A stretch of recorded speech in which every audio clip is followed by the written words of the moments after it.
Hi, you're watching Reddit Confessions, and this story starts right in the middle of a restaurant, with me standing beside a table I wasn't invited to, holding a box I never thought I'd reopen. She looked up at me like I was an unexpected side dish. She wasn't supposed to be here, not with him, not like this, and definitely not wearing the necklace I gave her on our 4th anniversary, the one she claimed she lost during a trip to the dry cleaner. I didn't say a word at first. I just stood there, watching, waiting. The seconds stretched. She kept her smile for a moment too long before it faltered, like her face hadn't caught up to the realization that she was exposed. Her colleague, the guy she said was happily married, shifted in his seat like his chair had suddenly grown spikes. Still, no one said a word, so I did what I came to do. I reached into my pocket and pulled out the box. It was light, like everything inside had already left me. "I believe this belongs to you," I said, as calmly as I could manage. She didn't move. He blinked, and then I placed the ring, her ring, right in front of her salad fork. Silence. Not just at the table. The whole place. A waiter froze mid-pour. A couple near the bar leaned in. You could practically hear the candle flames flickering.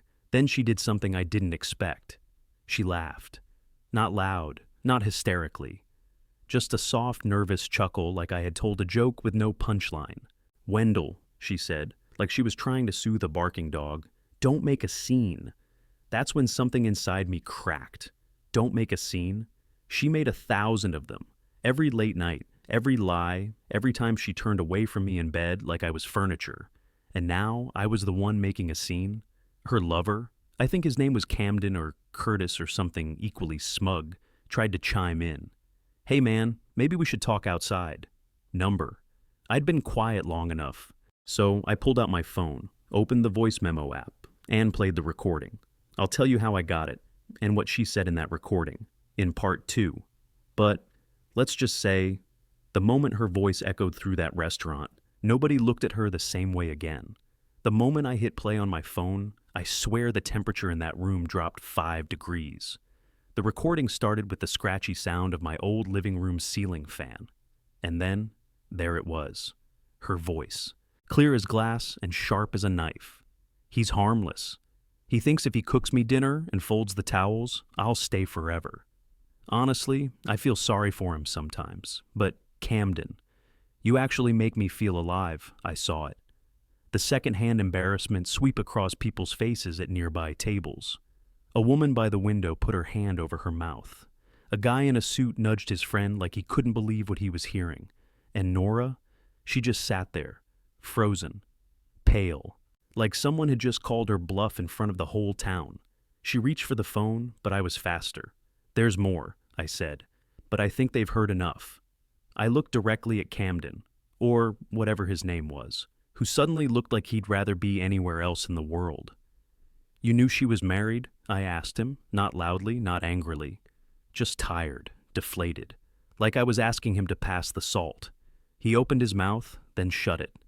That told me everything. Nora tried to recover. She stood up slowly, hands slightly raised, like she was calming down a wild animal. "Wendell, can we please talk somewhere else?" "Why?" I asked. "So you can spin this into another, 'it's not what it looks like' speech?"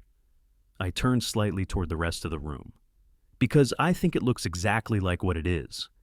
Camden stood up too, trying to position himself between us like some brave knight. "All right, you've made your point," he said. "Now, just walk away." I laughed, not because it was funny, but because I realized something in that moment. These people, my wife and her lover, they were so used to me being quiet, small, ignorable. They didn't even consider I'd fight back. They expected me to walk in, cry a little, then vanish like a ghost. Instead, I looked him dead in the eye and said, "Oh, I'm not done." I pulled a small white envelope from my coat. Inside were copies of the texts I found on our shared iCloud account, messages they thought were deleted. I dropped them right on the table next to the untouched wine glasses.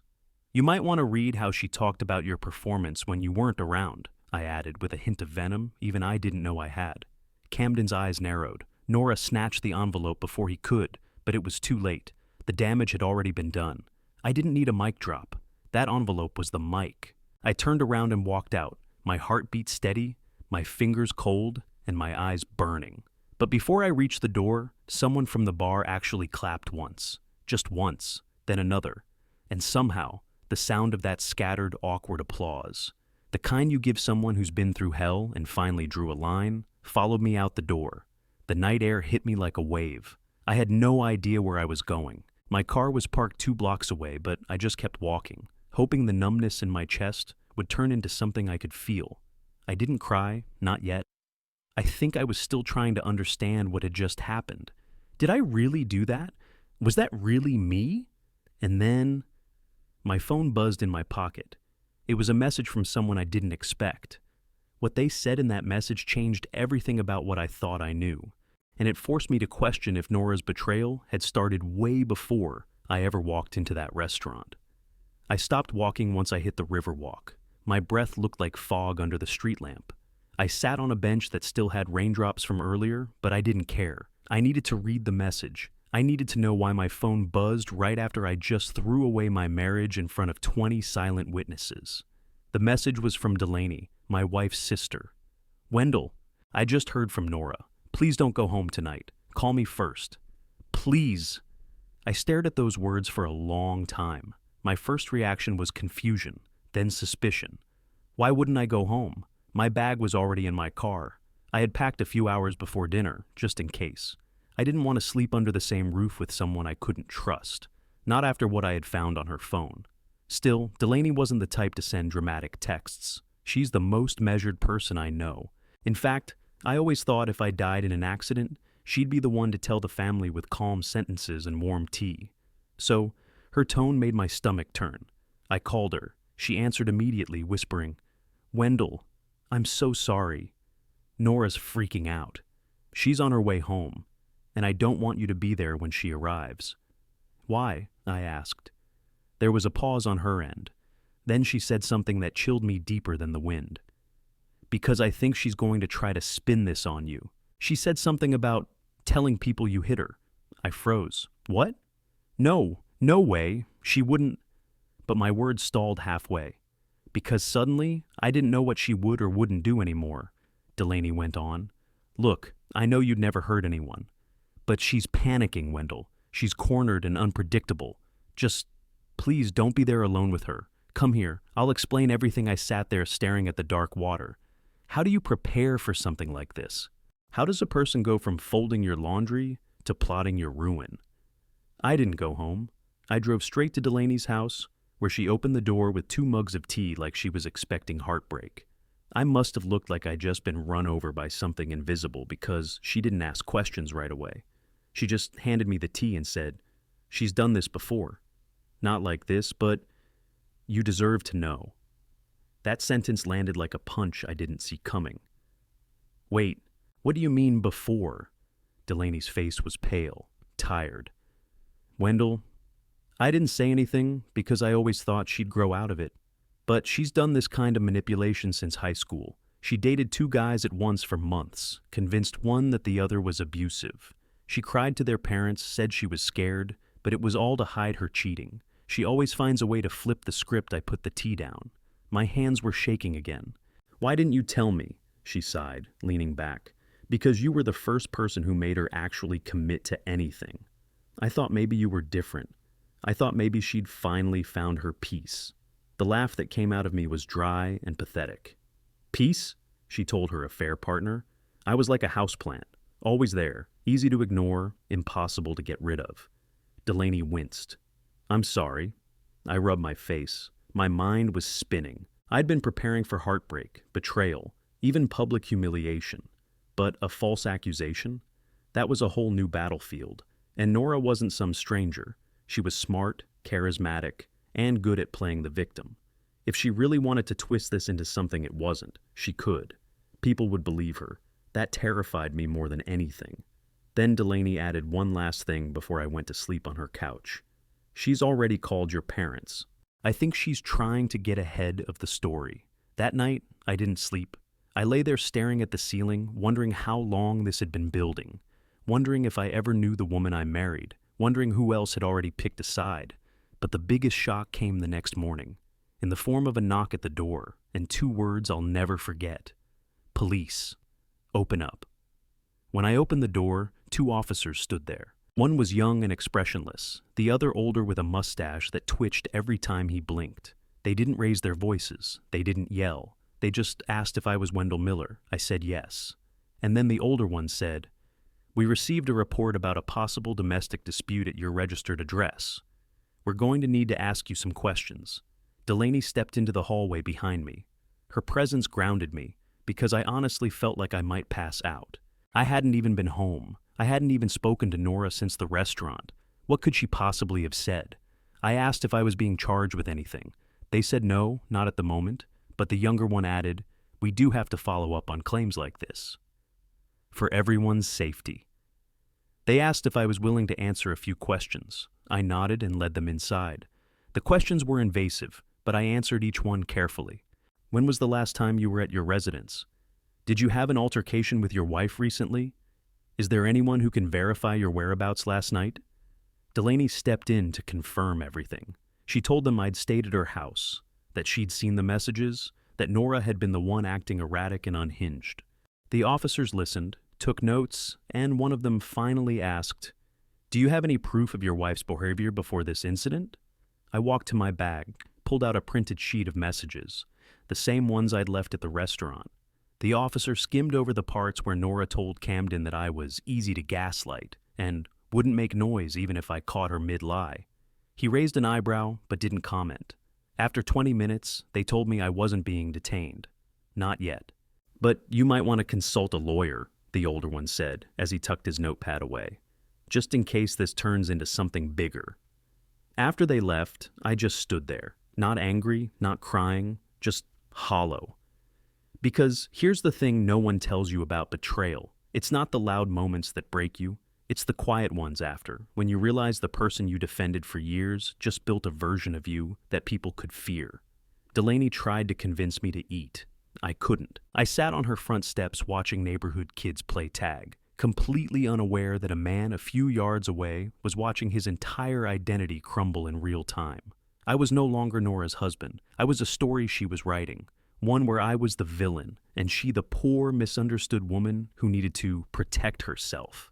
My phone buzzed again around noon. This time it was from Mira, a coworker of Nora's. We weren't close, but we'd met at a couple of holiday parties. The message was short. "Hey, I know it's not my business, but I saw Nora at the office this morning. She's telling people you snapped. I don't know what's happening, but I believe you." I stared at the screen for a full minute. Snapped? That word scared me. It was vague enough to plant doubt, but serious enough to destroy my career, my name, my entire future. It was her word against mine, and she had a head start. That's when I realized I needed to stop reacting and start planning. If she wanted to play dirty, I'd have to get smart, quiet, precise. I didn't want revenge, I wanted freedom. So I made 3 calls that afternoon. One to a lawyer, one to a close friend in IT, and one to someone I hadn't spoken to in years. Someone who used to know Nora better than anyone. That third call? It opened a door I didn't know existed, because apparently there was something about Nora's past I never saw coming. And when I found out what it was, everything shifted. The third call I made that day was to B. Holloway, Nora's former best friend. They hadn't spoken in almost 7 years. Something about a fallout. But Nora always brushed it off as a friendship that ran its course. Back then, I didn't push for details. I respected boundaries. What a joke that turned out to be. B picked up after 3 rings, sounding surprised but not cold. I told her I wouldn't keep her long, that I just needed to ask something about Nora. There was a silence on her end, the kind that feels like someone weighing whether to trust you or hang up. "I wondered when this call would come," she finally said. Those 8 words hit me harder than I expected. "B, I don't know what Nora told you about our marriage, but she's telling people things that aren't true. She's making me into someone dangerous. I need to know if this is who she's always been." There was another long pause. Then B exhaled deeply and said, "She tried the same thing with me. It didn't work, but it ruined a lot." That's when she began telling me what really happened between them. Years ago, they'd been roommates after college, best friends since sophomore year, tight as sisters. Until Nora started seeing someone B had been quietly in love with. A guy named Troy. B hadn't even confessed her feelings yet, but Nora figured it out, and went after him anyway. Not out of love, B said, but out of boredom, out of habit, out of a need to win. I caught her one night, coming out of his bedroom like it was no big deal, B told me. When I confronted her, she didn't apologize. She cried, said I had been distant, that I was jealous, that I was trying to control her. And then she told everyone I'd been emotionally unstable, that I was the problem. Sound familiar? I was gripping my phone so tightly I thought it might crack. She manipulated everyone, Wendell. By the end, I had mutual friends avoiding me. I had professors pulling back. She made sure people saw her as the victim. And me, I was just the bitter friend who couldn't handle boundaries. I nearly dropped out that semester. So, when I heard you two got married, I wanted to believe she'd changed. She hadn't. B ended the call with one final warning. She's good at this. She plans it out. And if she's starting to plant fear in people's minds about you, she's already 5 steps ahead. You can't play defense anymore. I thanked her, hung up, and sat in my car for a long time. I could feel the noose tightening. It wasn't about heartbreak anymore. This was about reputation, about survival.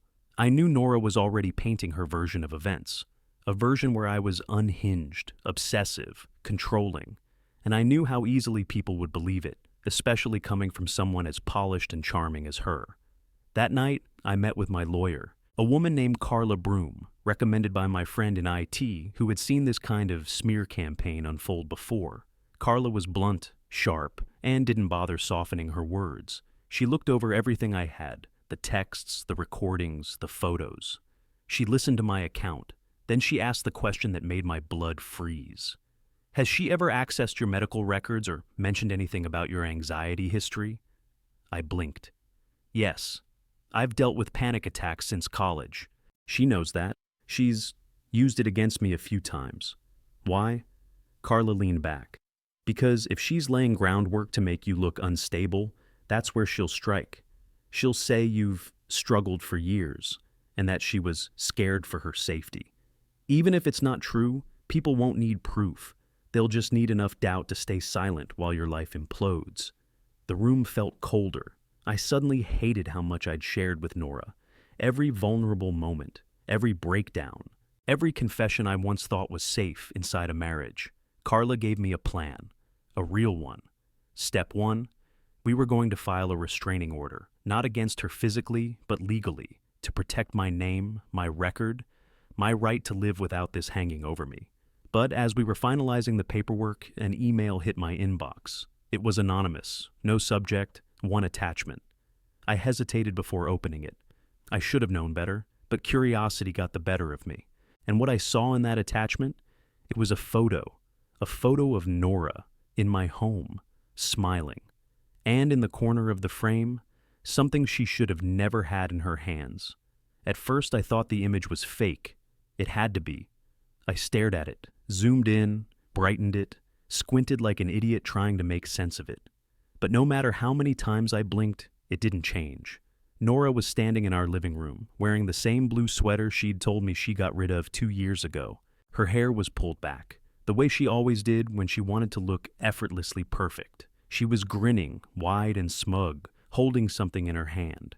It was my journal, not a planner, not a notebook, my private journal. The same one I hadn't been able to find for weeks. The one where I'd written everything. My panic attacks, my thoughts about our failing marriage, my breakdown after my dad's funeral. She'd taken it. She'd kept it. And now, someone had taken a picture of her with it. Deliberately. It wasn't just theft. It was a message. She was telling me, without saying a word, I own your truth now, and I'll tell it however I want. I forwarded the photo to Carla immediately. She called me less than 5 minutes later, furious. She's baiting you, she said. She's trying to get a reaction. If you show up at the house, if you even confront her, she'll twist it. That journal could be used to frame you as unstable. She could cherry-pick sentences out of context. One emotional page is all she needs to make you look like a danger to her. I wanted to scream, not because I was angry, but because I felt trapped in a room I built myself. I had handed her every piece of my inner life, and now she was holding it over me like a weapon. For years, I'd thought vulnerability was strength. I was wrong. With the wrong person, it's ammunition.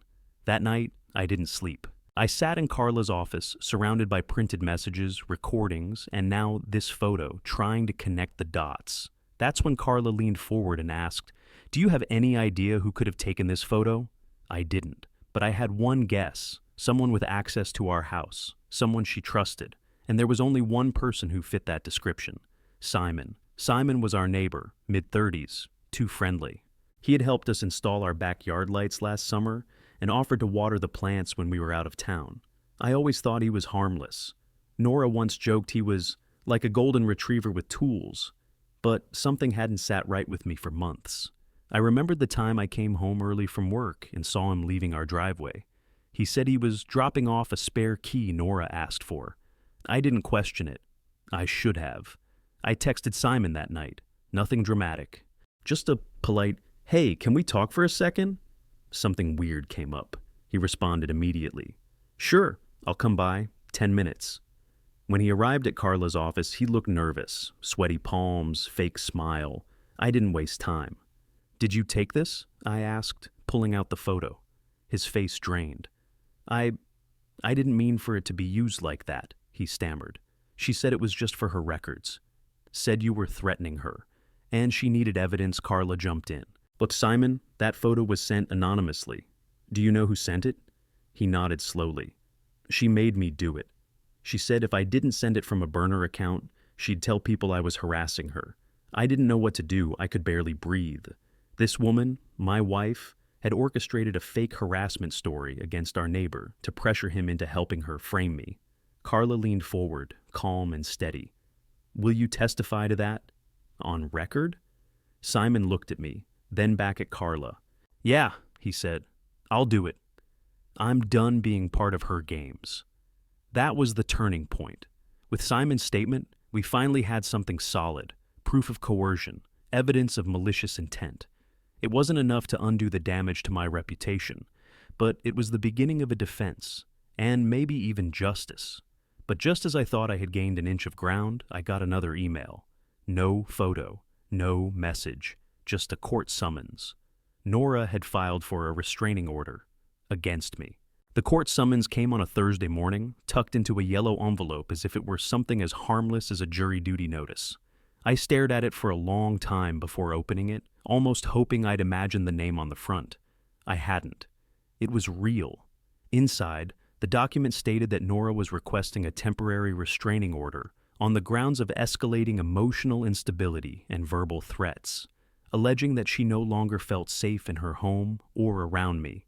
There were 4 bullet points outlining her claims. Each one read like it was lifted from a drama series, not my actual life.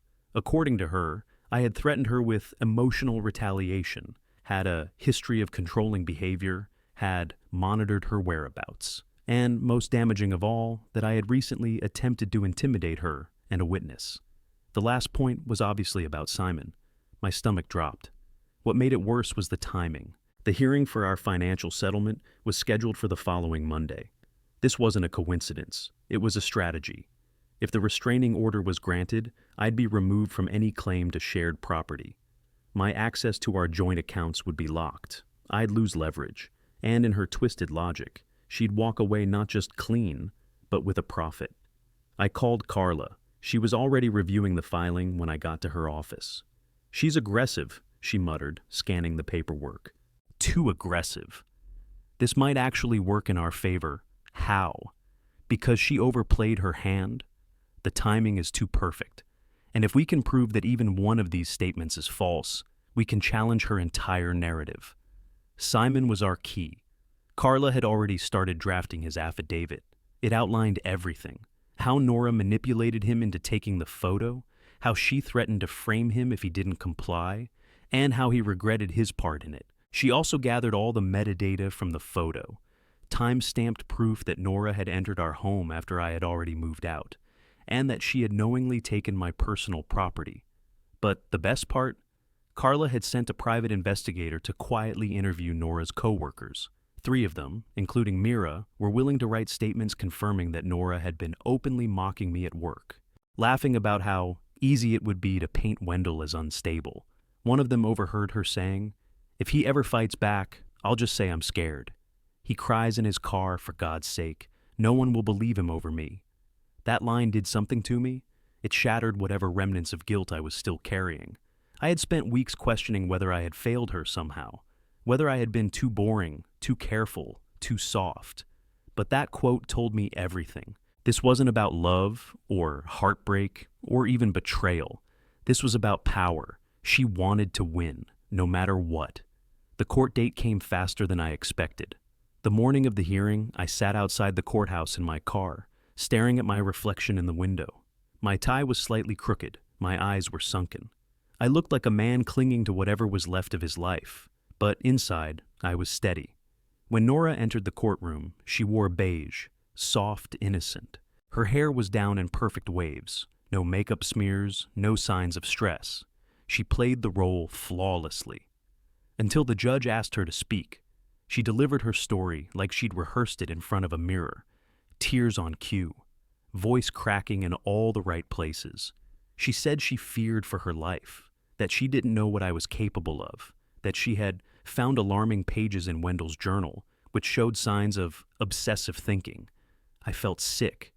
Then it was our turn.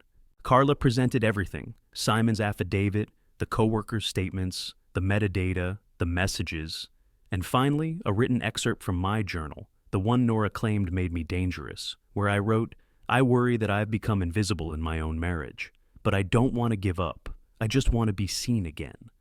When the judge read that sentence aloud, the courtroom went silent. Nora's face dropped. The judge leaned back, folded his hands, and said, "I see no legal basis to grant this restraining order. In fact, this filing borders on malicious. I didn't celebrate. I didn't smile. I just sat there as the weight finally cracked and spilled out of my chest. But it wasn't over, because on our way out, Carla handed me something, a final piece of the puzzle. An unsigned envelope had been dropped off at her office the night before. Inside was a flash drive. What I found on it changed the way I saw everything, even myself. When I got home that night after the hearing, I finally plugged in the flash drive Carla had handed me. There was only one folder, no label. Inside, a single video file. I hesitated before opening it, afraid it might be another invasion of privacy, another twist I wasn't ready for. But what played on screen was unexpected. It was Nora, in her office, alone. She didn't know she was being recorded, clearly captured by a hidden security cam installed by her own company. She was on the phone, pacing, agitated, and then, crystal clear, her voice, "No, I don't care what he says. He's too weak to fight back. If I lose the house, I'll make sure he loses everything else. The restraining order is just a tactic. He'll fold like always." She laughed. "He's not dangerous. He's pathetic. And if he tries to get sympathy, I'll just cry in court." They always believed the woman. The video ended abruptly. I don't know who sent it. A colleague with a conscience? A whistleblower? It didn't matter. What mattered was that now I had something that couldn't be twisted. Not feelings, not interpretations, just facts.